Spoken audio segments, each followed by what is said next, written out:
Walang patid ang dagsa ng mga turista sa lalong gumagandang Manila Bay. Patunay lamang ang magandang komentaryo ng mga ito na may patutunguhan at pinatutunguhan ang mga hakbang ng gobyerno para maibalik ang sigla ng Look. May ulat si Miguel Cruzada. Kakauwi lamang ng mag-ina ng dayuhang si Noel na mahigit 18 taon nang naninirahan sa bansa at ang unang ginawa ay ang mamasyal sa Manila Bay. They've done a very good job compared with what it used to be like 18, 20 years ago. Now it's much cleaner and much more pleasant to walk along here. There's no garbage everywhere.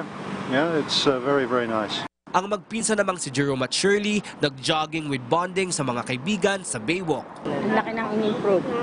Malinis. Tapos Medyo nagkaroon fresh ng na yung, ang amoy. yung amoy. Tapos nagkakaroon ng disiplina ang mga tao. Hindi na yung basta-basta tapon ng tapon. Ngayon makikita mo, di ba, malinis. Disiplina. Kung ano yung ginagawa nila noon, iba na ngayon. Dapat na panatilihin talagang malinis. Maganda tignan, di ba?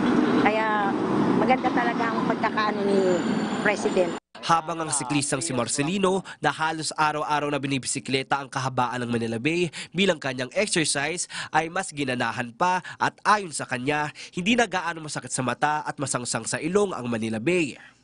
Hiling niya kay Pangulong Rodrigo Duterte matapos sana ang rehabilitasyon bago matapos ang termino ng Pangulo. So ngayon nakita yung improvement, kita mo ano naman yung mga tao, na-appreciate nila. After this, pag nawala ang presidente, baliwala na naman eh. So sana gawin nila dire-diretso 24 hours, 7 days a week. And then yun lang kasi ang government natin iba't ibang mga disposition pag nagiging bago na yung administration. So hopefully sana maano nila to talagang from Parola up to Cavite.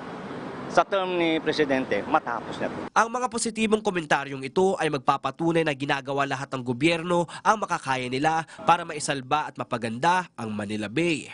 Miguel Cruzada, para sa Bayan.